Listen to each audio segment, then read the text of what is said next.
UGC নেটের নতুন notification already প্রকাশিত। তো চলো স্টেপ বাই স্টেপ আমরা সেই নোটিফিকেশানটাই দেখে নিই। রিলিজ হয়ে গেছে, তো নোটিফিকেশানে দেখতেই পাচ্ছ যে 29 এপ্রিল থেকে অলরেডি আমাদের অ্যাপ্লিকেশান স্টার্ট হয়ে গেছে। আর 20 মে হলো লাস্ট ডেট। যারা ইউজিসি নেটের ফর্ম ফিল আপ করতে চাচ্ছ জুন সেশনের জন্য, 20 মে কিন্তু এর ফর্ম ফিল আপের লাস্ট ডেট। তো রাত 11:50 পর্যন্ত তোমরা ফিল আপ করতে পারবে।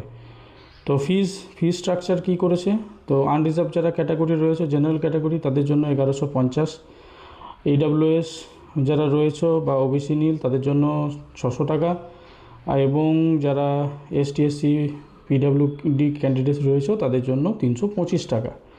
তো ফর্ম কারেকশান উইন্ডো অলরেডি এখানে দিয়ে দিয়েছে যে আমরা কতদিন পর্যন্ত কারেকশান করতে পারবো। যদি কারোর কিছু কারেকশান থাকে তো 22 মে 2026 থেকে 24 মে 2026 পর্যন্ত আমরা কারেকশান করতে পারবো। তো এক্সামের ডেটও অলরেডি এখানে দেওয়াই আছে নোটিফিকেশানে। তো এক্সামের ডেট যদি আমরা দেখি তো 22 জুন থেকে 30 জুনের মধ্যে কিন্তু আলাদা আলাদা সাবজেক্টের আলাদা আলাদাভাবে এক্সাম অনুষ্ঠিত হবে। তো ভিডিওটি ভালো লাগলে অবশ্যই চ্যানেলটিকে সাবস্ক্রাইব করো।